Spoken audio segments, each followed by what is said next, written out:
कुछ तथ्य आपके सामने हम रखना चाहते हैं। सबसे पहले हमें यह जानना जरूरी है कि किसके शासनकाल में कितनी महंगाई बढ़ी है, तो ये हम आपको बता देते हैं। सबसे पहले बात करते हैं मनमोहन सिंह के कार्यकाल की और नरेंद्र मोदी। ये कंपैरिजन है ताकि आप समझ सकें। डीजल 161% महंगा हुआ और इधर आपने देखा बीजेपी सरकार में कितना हुआ।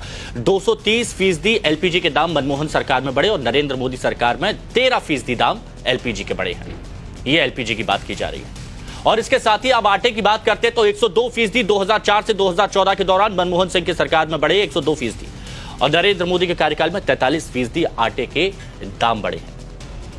किसके काल में कितनी महंगाई है आप बेहतर तरीके से समझ सके इसलिए आपको बता रहे हैं।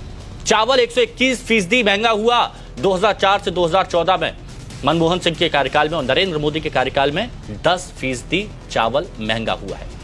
इसके अलावा दूध की बात करें तो 116% महंगा 2004 से 2014 मनमोहन सिंह के कार्यकाल में हुआ, और नरेंद्र मोदी के कार्यकाल में 44% हुआ, यानी 2014 से 2022 तक की बात की जा रही है। ये आंकड़े हम आपको बता रहे हैं। और मनमोहन सिंह के कार्यकाल में अरहर दाल 117% महंगी हुई, दाम की बात की जा रही है, और नरेंद्र मोदी के कार्यकाल में 63% दाम अरहर दाल के बढ़ गए। इसके साथ ही सरसों का तेल, यहां ज्यादा अंतर नहीं है।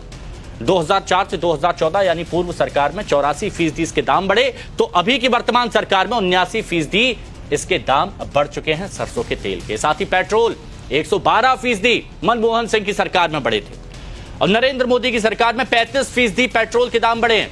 और पेट्रोल के बाद अब बात कर लेते हैं यहां पर कि की और क्या क्या चीजें यहां पर महंगी हुई। तो डीजल बेहद जरूरी, माल भाड़े में भी काम आता है, 161% बढ़ा है मनमोहन सिंह की सरकार में। एलपीजी के दाम हमने आपको बताया कि क्या कंडीशन यहां पर रही है। 13% मोदी सरकार में बढ़े, तो 230% यहां पर बढ़े थे मनमोहन सिंह के कार्यकाल में। अब महंगाई दर की बात कर लेते हैं, वो भी आपको समझना बेहद यहां पर जरूरी होगा। महंगाई दर क्या कहती है? तो कांग्रेस काल में 2004 में 3.77% महंगाई दर, और उसके बाद देखिए ये कैसे धीरे धीरे बढ़ी। 2004 में 4.25% कांग्रेस के, तो बीजेपी की 4.9%, 2015 और 2016 की ये बात की जा रही है। इसके बाद आपको बताते हैं 2006 में कांग्रेस काल में 5.8%, और इसके साथ ही बीजेपी के शासनकाल में 2016 से 17 के दौरान 4.5% महंगाई दर रही। उसके बाद जब ये आगे बढ़ा तो 2007 में कांग्रेस सरकार में 6.37%, और बीजेपी के 2017 से 2018 के शासन में 3.6%, और कम हो गई महंगाई दर। 2008 में कांग्रेस काल में 8.35% महंगाई दर रही, तो 2018-19 में और कम रही, 3.4%। 2018-19 की बात की जा रही नरेंद्र मोदी के कार्यकाल में। 2009 में 10.88% महंगाई दर रही कांग्रेस काल में, तो 2019-20 में 4.8% महंगाई दर रही। और उसके बाद कोरोना काल आया। 2010 में 11.99% मनमोहन सरकार में थी, यूपीए सरकार में, तो 2020-21 में 6.2%। याद रहे कोरोना काल शुरू हो गया था, ये हालात यहां पर हो गए। 2011 में पूर्व सरकार में 8.91% रही, तो 2020-21 में 6.2% ये महंगाई दर रही है।